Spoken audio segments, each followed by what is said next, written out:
เสียงแคนดังลอยแล่นมาจากแม่นจันไผ่นอพักอยู่หม่องนั้นคนไกลบ้านคือเฮาบ่นอทำนองหลายลองหลายเศร้าฟังแล้วเหงาคือทอดแม่พ่อสะกิดใจให้คือทอดหลายสิ่งที่รออยู่ในความจำนับแต่ความจนพาดิ้นรนเป็นคนไกลถิ่นความทุกข์บีบให้ต้องกิน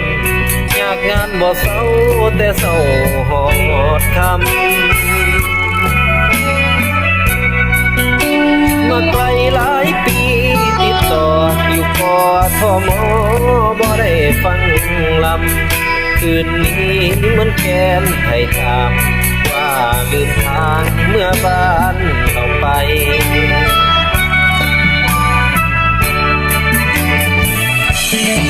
นผู้ใด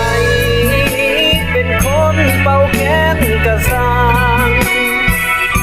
แต่คนลอยฟังมันช่างมีแห่งใจลายคนอยู่แม่นฉันยังเป่าแค้นหวานซ้ำบ่อยากอาย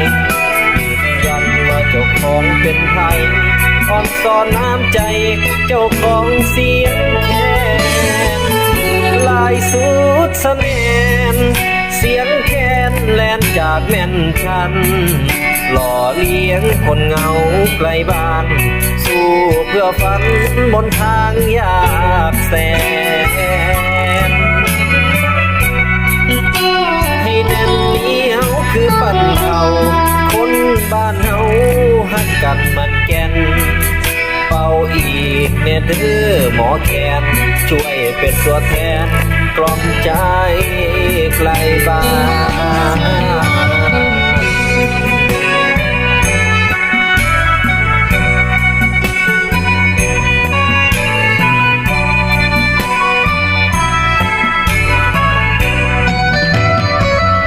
ลายสุดสะเทียนเสียงแคนแล่นจากแม่นฉัน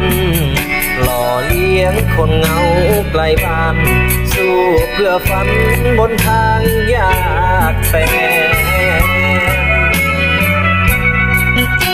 ให้แน่นเหนียวคือปั่นเขา